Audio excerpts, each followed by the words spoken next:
हाँ, तो आज हम लोग देखने वाले हैं क्लास 12 मैथमेटिक्स के अंतर्गत चैप्टर नंबर 3, जिसका नाम है मैट्रिक्स। Chapter 3 matrix. ये बिल्कुल नई चैप्टर है आपके लिए और इसका वेटेज काफ़ी अच्छा है बोर्ड के एग्ज़ाम में। पिछले दिन जो एग्ज़ाम हुआ है इसमें से लगभग मैट्रिक्स और डिटर्मिनेंट से लगभग 37 नंबर के क्वेश्चन पूछे गए हैं। तो थर्ड चैप्टर मैट्रिक्स है और इसका नेक्स्ट चैप्टर जो है वह डिटर्मिनेंट है। दोनों एक दूसरे से रिलेटेड है।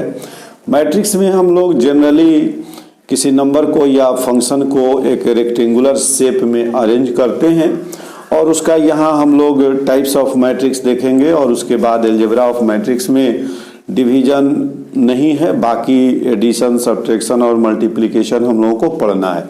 तो आइए हम लोग देखते हैं एक्चुअली में ये मैट्रिक्स है क्या चीज़। तो जैसे कि आपको पता है, अभी हमने बताया भी कि एक रेक्टेंगुलर शेप हम देते हैं नंबर का या फंक्शन का।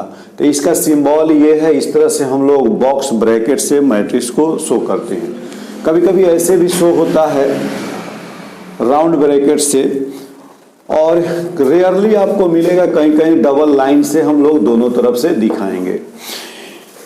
इसको समझने के लिए आइए हम लोग देखते हैं। सपोज कीजिए कि 3 लड़के हैं। मान लीजिए एक है अजय, एक है विजय और एक है संजय। इन तीनों के पास कुछ पैसे हैं और ये बाजार जाते हैं।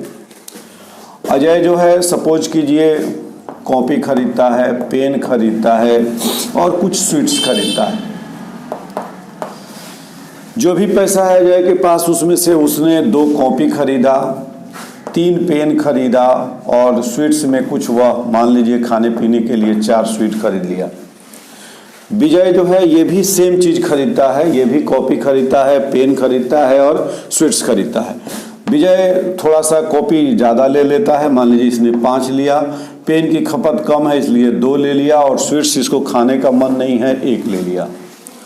संजय जो है इसने सोचा कि मेरे पास तो बहुत कॉपी है, हम 1 कॉपी लेते हैं और पेन 2 ले लेते हैं और मिठाई हम नहीं खाएंगे, पैसे कम है। तो इसको देखने से एक तरह से हमें एक सिस्टमेटिक डाटा प्राप्त हो जाता है। इसमें हम कुछ नंबर्स को अरेंज करके रख दिए हैं। इस लाइन को हम लोग रो बोलते हैं। इसको क्या बोलते हैं? रो। इसको हिंदी में पंक्ति कहते हैं। और ऐसे जो लिखा हुआ है वर्टिकल लाइन, इसको हम लोग कॉलम कहते हैं।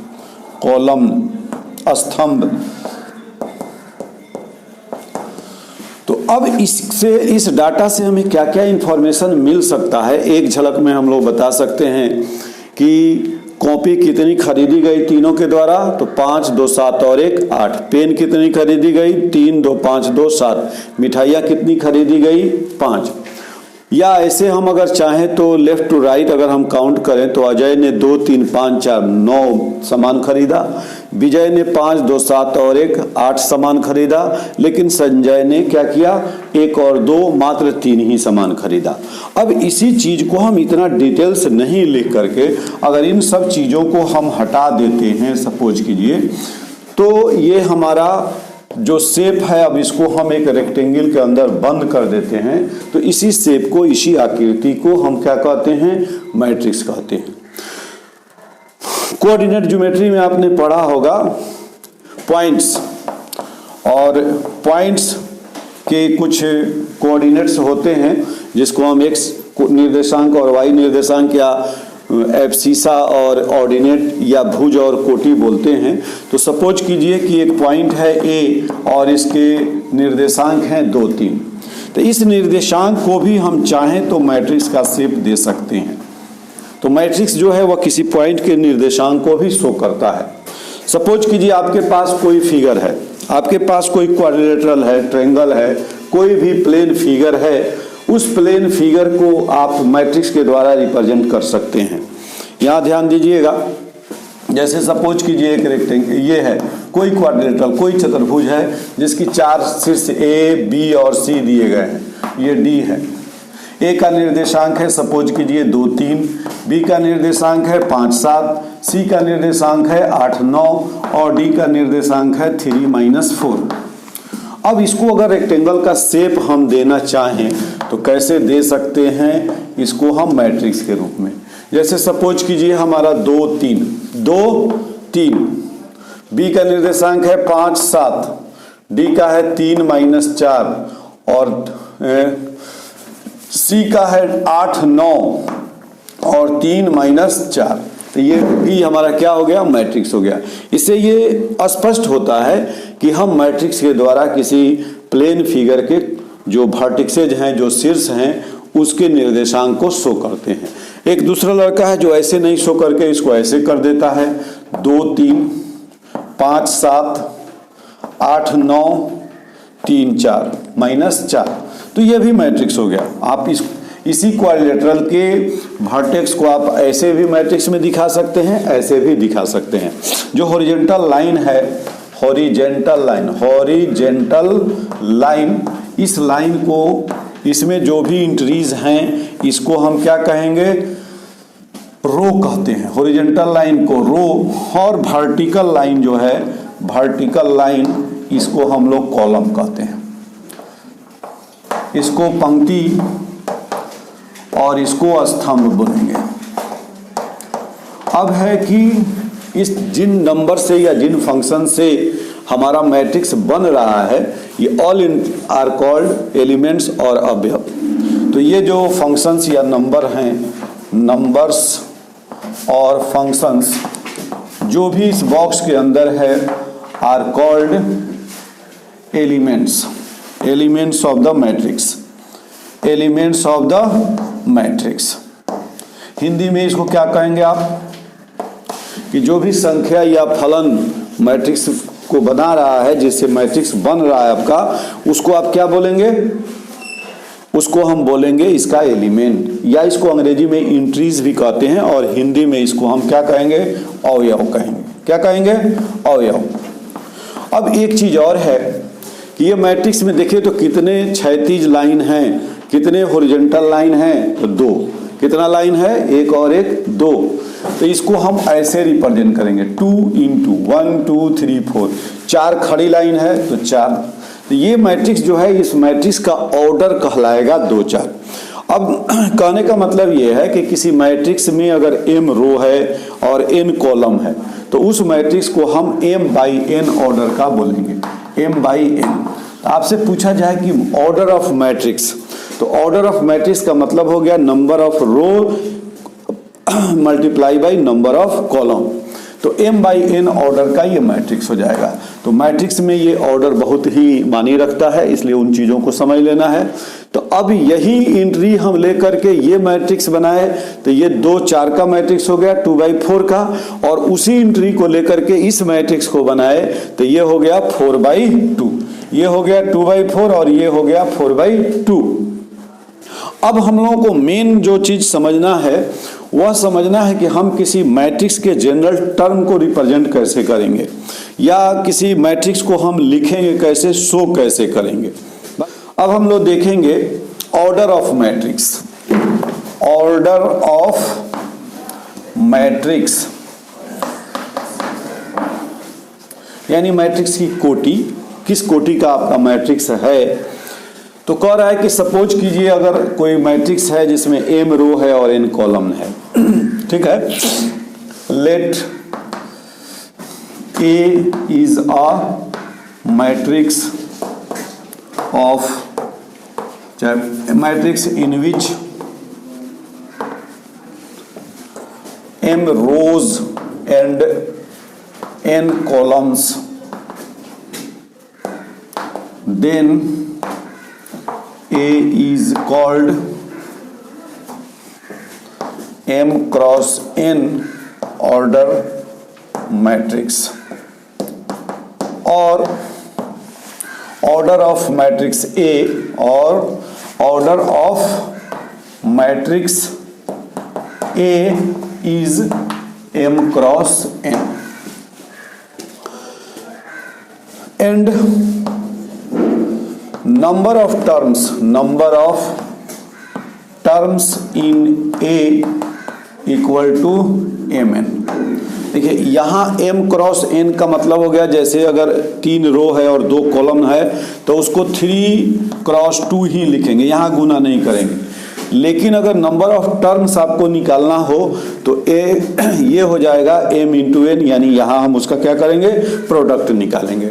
अब जनरल रिप्रेजेंटेशन हम देखेंगे मैट्रिक्स का। ये तो हम समझ गए कि मैट्रिक्स कोई है जिसमें जितना रो है जितना कॉलम है उसको हम m क्रॉस n से लिख दिए। m means number of row and n means number of columns.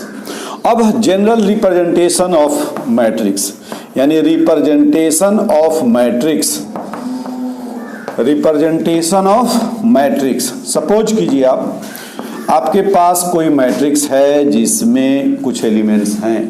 कितने एलिमेंट्स हैं? मान लीजिए आपके पास मैट्रिक्स है ए ए ए ए, हम बना रहे हैं। अब इसमें इसको रिप्रेजेंट करने का एक तरीका ये है कि ये पूरा का पूरा हमारा क्या है, फर्स्ट रो है, पहला स्तंभ ये है, क्या बोलते हैं, पंक्ति है ये। तो पहले पंक्ति में हम इसको लिखेंगे सब में 1, यानी पंक्ति को लिखते हैं क्या पहले, फिर इसको अब कॉलम में आइए तो ये पहला, अब जब ऐसे गिनेंगे तो ये पहला हो गया, दूसरा होगा, तीसरा होगा, चौथा होगा, तो ये हो गया पहला, ये दूसरा, ये तीसरा, इसी तरह से सपोज कीजिए ये nवां कॉलम हो गया। यानी हम अब आपको m बाई n का एक मैट्रिक्स लिखने का अभ्यास करा रहे हैं आपको।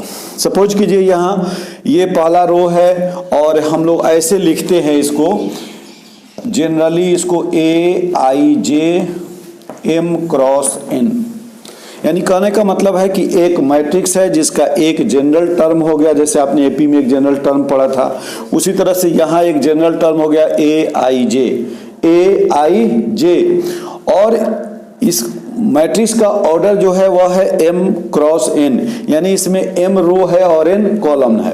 तो किसी भी टर्म्स को इसी तरह से लिखा जाता है। ये पहला वाला नंबर जो शो करेगा वह उसका ये नंबर ऑफ रो शो करेगा, और दूसरा वाला जो शो करेगा वह नंबर ऑफ कॉलम शो करेगा। तो जैसे हम यहाँ 1 1 लिखे, इसका मतलब 11 इसको नहीं पढ़ना है, इसको 12 नहीं पढ़ना है, इसको पढ़ना है कि पहला रो पहला कॉलम, ये पहला रो दूसरा कॉलम, ये सब पहले पंक्ति में है, ये पहला रो तीसरा कॉलम और ये पहला रो nवां कॉलम, इसमें n कॉलम है। ठीक है, तो अब कहने का मतलब ये है कि ये i का वैल्यू कहां से कहां तक जा सकता है। अब आप सोच के बताइए कि i का वैल्यू क्या हो सकता है, सोचिए क्या होगा i का वैल्यू। i का वैल्यू 1 से शुरू हो रहा है ना, i का वैल्यू कहां शुरू हो रहा है, 1 से, और इसमें टोटल नंबर ऑफ रो कितना है, m है, तो 1 से शुरू हो रहा है, तो 1 या 1 से बड़ा, और 10 ये m या m से छोटा। उसी तरह j का वैल्यू जो होगा वह n या n से छोटा और 1 या 1 से बड़ा हो जाएगा। तो ये एक जनरल हमारा मैट्रिक्स हो गया A, और इसका एक जनरल टर्म हो गया aij, जहां i का वैल्यू ये जितने ऑर्डर का है वहां तक जाएगा। अगर ये 5 ऑर्डर का हो तो 5 तक जाएगा, 6 ऑर्डर का हो तो 6 तक जाएगा, 2 ऑर्डर का हो तो 2 तक जाएगा। इस पर हम लोग क्वेश्चन करेंगे एक्सरसाइज में। तो ये एक जनरल टर्म आपको हम समझाने का प्रयास कर रहे हैं कि हम मैट्रिक्स को रिप्रेजेंट कैसे करते हैं। तो मान लीजिए इसमें m रो है, n कॉलम है, तो n पहला रो में हम लिखेंगे a11, a12, a13, a1n। इसी तरह से दूसरा में आएंगे तो a21, a22, a23, इसी तरह से a2n। तीसरे में आएंगे a31, a32, a33, इसी तरह से a3n। चौथे में आप जाएंगे तो अब क्या होगा, अब इसी तरह से बढ़ता जाएगा। तो यहाँ अब लास्ट आइए, आपको कै गो n इसमें लेना है, 1 2 3 m लेना है। कै गो रो लेना है, m, तो 1 2 3, इसी तरह से बढ़ते बढ़ते am1, am2, am3, और बढ़ते बढ़ते क्या हो जाएगा, amn। तो ये एक जनरल रिप्रेजेंटेशन हो गया मैट्रिक्स को, और इसी को सिंबॉलिक फॉर्म में हम लोग ऐसे लिखेंगे। अब इस पर एक एग्जांपल हम लोग करते हैं कि सपोज कीजिए कि आपके पास एक जनरल टर्म दिया हुआ है, एक a बराबर दिया हुआ है aij, और ये 2/3 का है, आपको एक मैट्रिक्स बनाना है। जहां ए आई जे बराबर है, सपोज कीजिए 2i प्लस जे, 2i प्लस जे, तब आपका मैट्रिक्स बनाएंगे तो कैसे बनेगा? तो देखिए ये 2/3 का मैट्रिक्स बनाना है, यानी i का वैल्यू आप कहां तक रख सकते हैं? 2 तक, 1 और 2 रखना है, ठीक है। और उसी तरह से j का वैल्यू कहां तक रखना है? 3 तक, यानी आपको क्या क्या निकालना है? a11, a12, a13, फिर a21, a22 और a23। बात समझ में आ रही है? तो अब a11 कैसे निकालेंगे? तो इसमें i के जगह पर 1 रखेंगे और j के जगह पर 1 रखेंगे, तो हमारा a11 क्या हो जाएगा? 2 इंटू 1 प्लस 1 3, a12 क्या हो जाएगा? 2 इंटू 1 प्लस 2, यानी कितना हो गया? 4। a13 क्या हो जाएगा? 2 इंटू 1 प्लस 3 इक्वल टू 5। उसी तरह से हमारा a21 क्या हो जाएगा? तो 2 into 2 plus 1 equal to 5। a22 क्या हो जाएगा? 2 इंटू 2 प्लस 2 इक्वल टू 6। और a23 क्या हो जाएगा? 2 into 3 plus 2 into 2 plus 3 equal to 7। अब आप मैट्रिक्स आराम से लिख सकते हैं a11 के जगह पर, यानी 3 4 5। पहले बॉक्स में क्या हो जाएगा? 3 4 5, और दूसरा क्या हो जाएगा?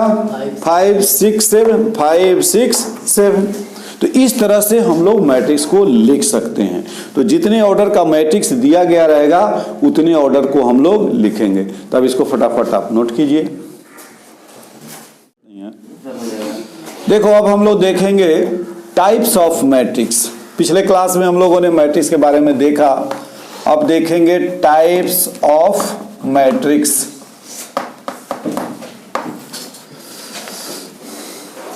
तो ये टाइप्स ऑफ मैट्रिक्स में हमें डिफरेंट तरह के मैट्रिक्स के बारे में पढ़ना है, जैसे row matrix, column matrix, square matrix.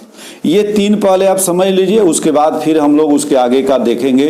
बहुत तरह के मैट्रिक्स आपको पढ़ने हैं, और एग्जाम के शेड्यूल में मैंने देखा कि केवल मैट्रिक्स चैप्टर से 17 नंबर के इस साल प्रश्न पूछे गए हैं। इतने छोटे चैप्टर, इतना आसान चीज़ है, और इससे 17 नंबर का क्वेश्चन है। तो इस मामले में भी ये चैप्टर आपके लिए काफ़ी इंपॉर्टेंट हो जाता है। तो टाइप्स ऑफ मैट्रिक्स में पहला हम लोग देखेंगे row matrix.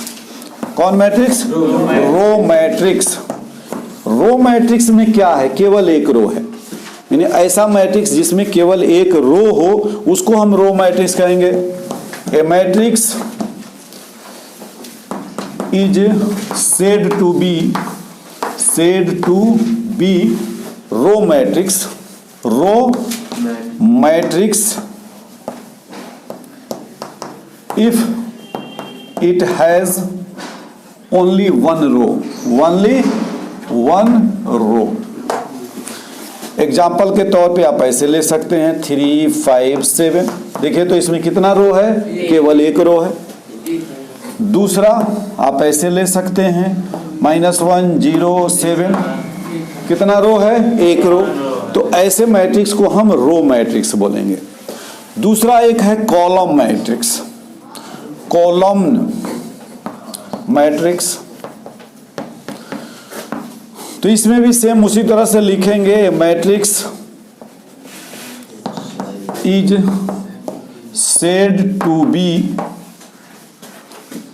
said to be column matrix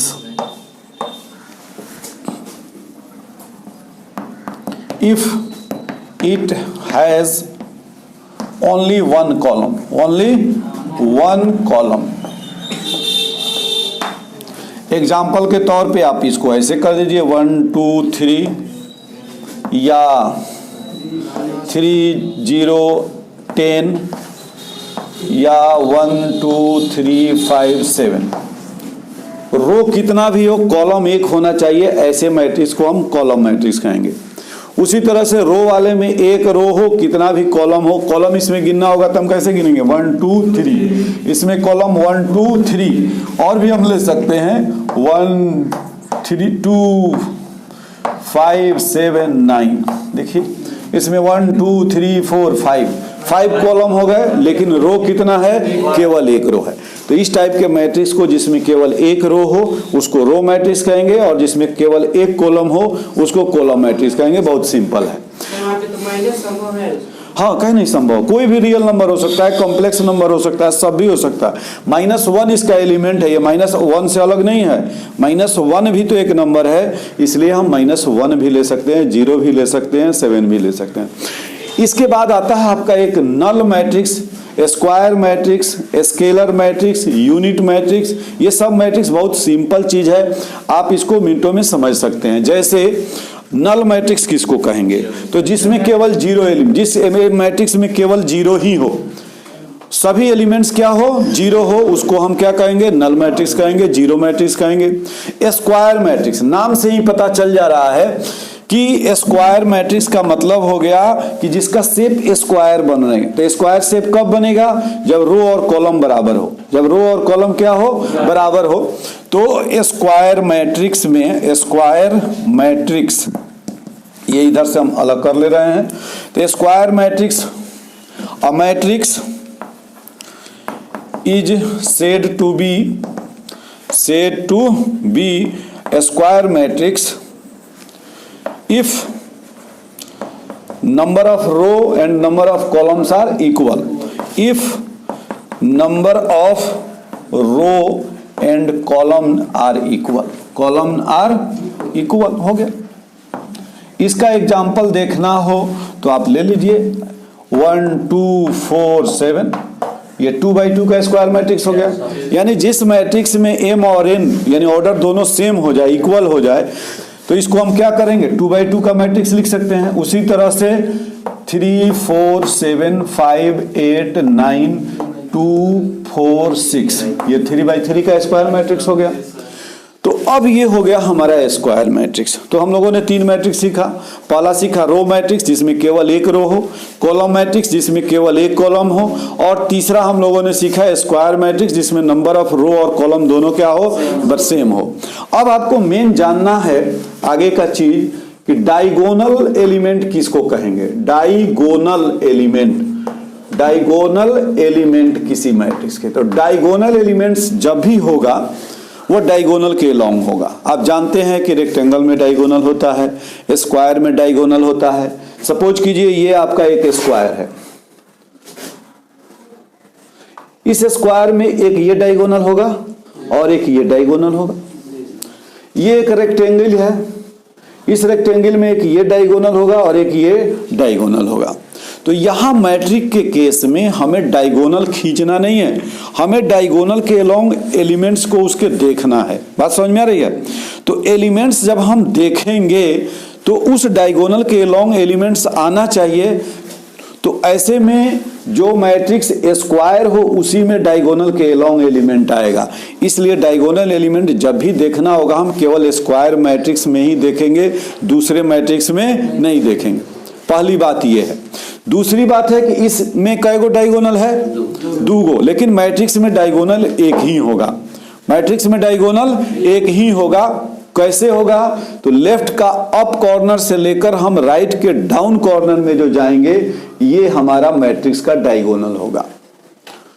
इसके लिए एक रूल है कि I इक्वल टू ए आई जे, अगर एलिमेंट हम ले रहे हैं जहां I इक्वल टू क्या हो जाए? जे हो जाए, तो उसके अलोंग जो एलिमेंट आएगा, जैसे पहला एलिमेंट क्या आ जाएगा? 1 1, दूसरा क्या आ जाएगा? 2 2, तीसरा क्या आ जाएगा? 3 3। तो 1 1 यहाँ होगा, 2 2 यहाँ होगा, 3 3 यहाँ होगा, 4 4, अगर 4 ऑर्डर का है तो यहाँ हो जाएगा, 5 5 यहाँ होगा। तो ऐसे ही आएगा। तो इस रूल के हिसाब से आपका डायगोनल एलिमेंट इसी के अलोंग आएगा। अगर इसको आप मान लेते हैं तो पहला ही में रूल फेल कर जाएगा। पहला में क्या हो जाएगा? मान लीजिए 3 by 3 का मैट्रिक्स है तो पहला हो जाएगा 3 1 3 1, बीच वाला तो 2 2 हो जाएगा, लेकिन फिर ऊपर वाला हो जाएगा 1 3। तो मैट्रिक्स में डायगोनल एलिमेंट अप कॉर्नर से, अप के लेफ्ट कॉर्नर से डाउन में राइट कॉर्नर तक जो जाएगा उसको हम लोग क्या कहेंगे? डायगोनल एलिमेंट कहेंगे। तो इसको नोट कीजिए, फिर हम आगे बताते हैं। अब हम लोग देखेंगे डायगोनल मैट्रिक्स। कौन मैट्रिक्स? डायगोनल। यहां ध्यान दो, डायगोनल मैट्रिक्स जब भी होगा तो वो स्क्वायर मैट्रिक्स होगा। क्लियर है ना? डायगोनल मैट्रिक्स जब भी होगा तो वह स्क्वायर मैट्रिक्स होगा। दूसरा मैट्रिक्स जो है अगर स्क्वायर नहीं है तब वह डायगोनल मैट्रिक्स कहलाएगा ही नहीं। कहने का मतलब कुछ ऐसे मैट्रिक्स हैं जिसको हम डायगोनल मैट्रिक्स कहेंगे। तो डायगोनल मैट्रिक्स हम उसी में खोजेंगे जो स्क्वायर मैट्रिक्स हो, जो यानी नंबर ऑफ रो और कॉलम दोनों क्या हो, इक्वल हो। तो ऐसे मैट्रिक्स को हम क्या करेंगे, स्क्वायर मैट्रिक्स कहते हैं, और उसमें खोजेंगे कि अब ये डायगोनल मैट्रिक्स कौन है। तो डायगोनल मैट्रिक्स होता क्या है कि सपोज कीजिए कि अगर कोई एक मैट्रिक्स है, स्क्वायर मैट्रिक्स है 2x2 का या 3x3 का या 4x4 का, तो उसका नॉन डायगोनल एलिमेंट्स जीरो हो। नॉन डायगोनल एलिमेंट्स क्या हो, जीरो हो। जैसे मान लीजिए 3x3 का मैट्रिक्स है 3, 4, 6, तो ये डायगोनल एलिमेंट तो हम लिख दिए। अब बाकी एलिमेंट्स को जो है वो हम क्या लिख देंगे, जीरो लिख देंगे। ये जीरो हो गया, ये जीरो हो गया, यहाँ का एलिमेंट जीरो, यहाँ का एलिमेंट जीरो, यहाँ का एलिमेंट जीरो, यहाँ का एलिमेंट जीरो। तो इसको हम कहेंगे डायगोनल मैट्रिक्स। कौन मैट्रिक्स कहेंगे, डायगोनल मैट्रिक्स। तो इसको डिफाइन कैसे करेंगे, a square matrix, a square matrix is said to be diagonal matrix, is said to be a diagonal matrix. Diagonal matrix if it's all non-diagonal elements are zero, बस। यानी diagonal element कुछ भी हो लेकिन non diagonal elements क्या हो, zero हो, तब हम इसको क्या कहेंगे, डायगोनल मैट्रिक्स कहेंगे। ठीक है। अब एक आता है आपका स्केलर मैट्रिक्स, स्केलर मैट्रिक्स, और एक आता है आपका यूनिट मैट्रिक्स। अब स्केलर मैट्रिक्स किसको कहेंगे, तो ये भी डायगोनल मैट्रिक्स ही होगा। ये भी कैसा मैट्रिक्स होगा, डायगोनल मैट्रिक्स ही होगा, जिसके डायगोनल एलिमेंट्स जो है वह इक्वल हो। डायगोनल एलिमेंट क्या हो, इक्वल हो। इसका मतलब स्केलर मैट्रिक्स भी एक स्क्वायर मैट्रिक्स है जिसके डायगोनल एलिमेंट क्या हो, इक्वल हो, और नॉन डायगोनल एलिमेंट्स क्या हो, जीरो हो। तो आप इसको दो तरह से डिफाइन कर सकते हैं। जब स्क्वायर मैट्रिक्स कहेंगे तो वहां उसके डायगोनल एलिमेंट को इक्वल दिखाना होगा और नॉन डायगोनल एलिमेंट को जीरो दिखाना होगा। बात समझ में आ रही है। और अगर इसको हम डिफाइन सीधे डायगोनल मैट्रिक्स के रूप में कर दें कि ये diagonal matrix is said to be a scalar matrix if its diagonal elements are equal. अब वो किसी भी चीज के इक्वल हो, 5-5 हो, 6-6 हो, 7-7 हो, 8-8 हो, कुछ भी हो। अब है यूनिट मैट्रिक्स। तो अब ये इक्वल, ये जो स्केलर मैट्रिक्स आप देखें कि जिसके डायगोनल एलिमेंट्स इक्वल हैं, वह अगर 1 हो जाए, वह क्या हो जाए, 1 हो जाए, सब एलिमेंट 1 हो जाए, तो उसको हम कहेंगे यूनिट मैट्रिक्स। बहुत सिंपल है। तो स्केलर मैट्रिक्स में हम क्या कहेंगे, लिखेंगे कि अगर स्क्वायर मैट्रिक्स से इसको डिफाइन करते हैं तो लिखेंगे square matrix is said to be a scalar matrix if its diagonal elements are equal, diagonal elements are equal and non-diagonal elements and all non-diagonal elements are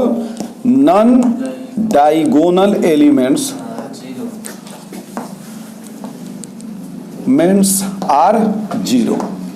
एकदम सही समझा आपने। अब इसका एग्जाम्पल यहां लिख देते हैं। मान लीजिए 3x3 का एक स्क्वायर मैट्रिक्स हम लिखे, इसका ये लिखे हम 7, 7, 7, बाकी सब क्या होगा, जीरो होगा।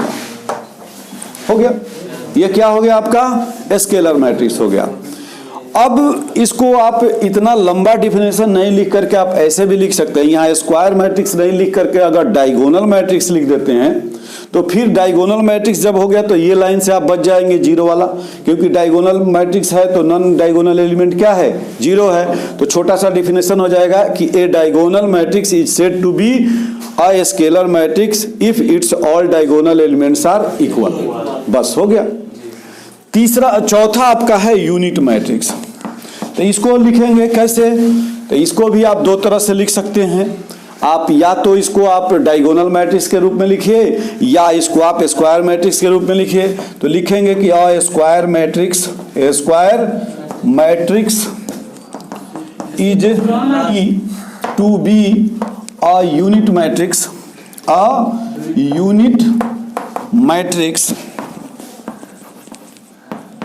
if its diagonal elements are 1, diagonal elements are 1 and all non-diagonal element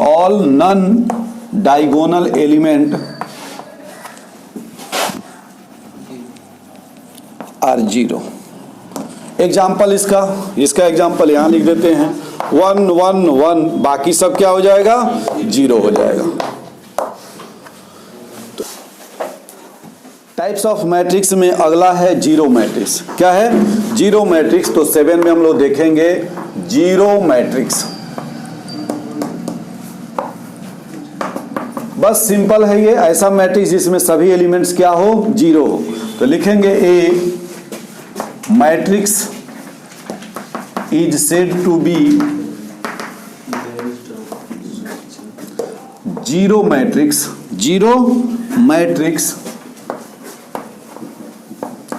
if its all elements are 0।